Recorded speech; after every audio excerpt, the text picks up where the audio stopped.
Trump mocks Obama's Harvard law degree. Barack's reply stuns the press. Unforgettable lesson that would leave Trump utterly and completely silenced. The setting was a magnificent one, the Grand Hall of the National Constitution Center in Philadelphia, for a historic, nationally televised forum on the American presidency. Seated on opposite sides of the stage were the two most consequential figures of 21st century American politics. Donald J. Trump. Because I was going around 3-4 months ago screaming, this system's rigged. Then I started winning by so much that it didn't matter whether or not it was rigged. And Barack H. Obama. The things that has distinguished us in the past has been this basic idea that the atmosphere was a cauldron of political tension. The moderator had just asked a question about the nature of expertise in education and modern leadership. Trump, who had been visibly agitated by the academic topic, saw his opening to strike.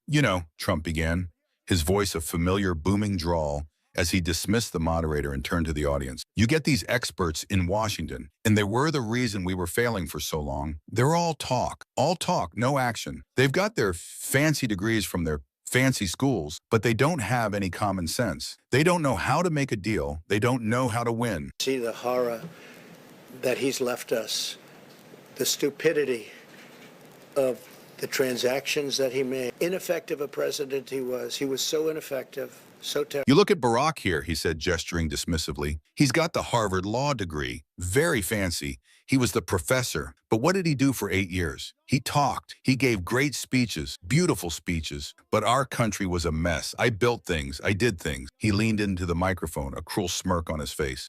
The moderator looked horrified, opening his mouth to intervene. But Trump held up a hand. He believed he had won the exchange. He had just made a catastrophic error in judgment. Barack Obama did not get angry. He did not look flustered. He simply held Trump's gaze for a long, silent moment, his expression one of profound, almost sad clarity. He let the laughter and applause die down, and in the heavy, expectant silence that followed, he leaned forward. "You're right about one thing, Donald," he began, his voice calm and measured. "I did go to Harvard, and I am very proud of that law degree." He paused, letting his words hang in the air. "But you and I seem to have a very, very different understanding of what that piece of paper actually means."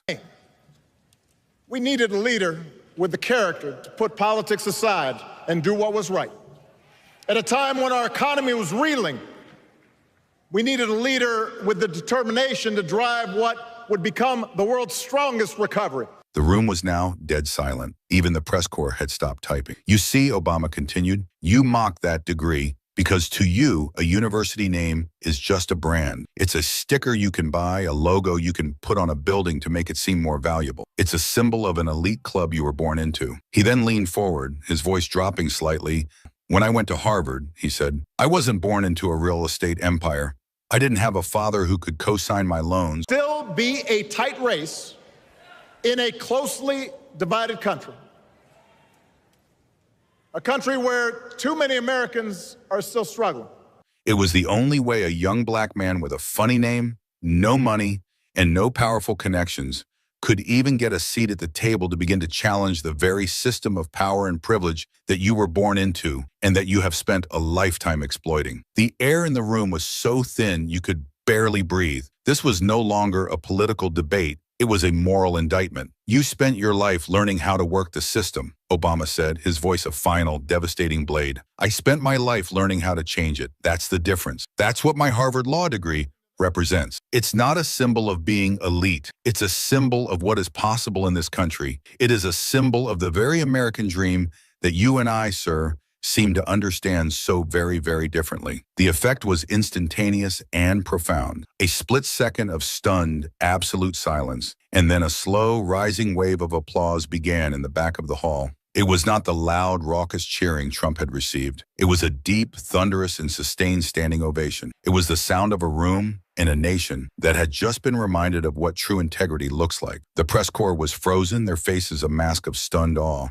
The moderator just stared, his mouth slightly open. The camera held on Donald Trump's face. The smug, triumphant grin was gone, replaced by a look of stunned, slack-jawed silence. His face was a deep, blotchy red. He was completely, utterly checkmated. His own crude insult had just been masterfully flipped, used as the very setup for a powerful, patriotic lesson in the duty of an educated citizen and the promise of the American dream. In that moment, he was no longer the powerful brawler. He was just a loud man in a quiet room, silenced by a lesson in leadership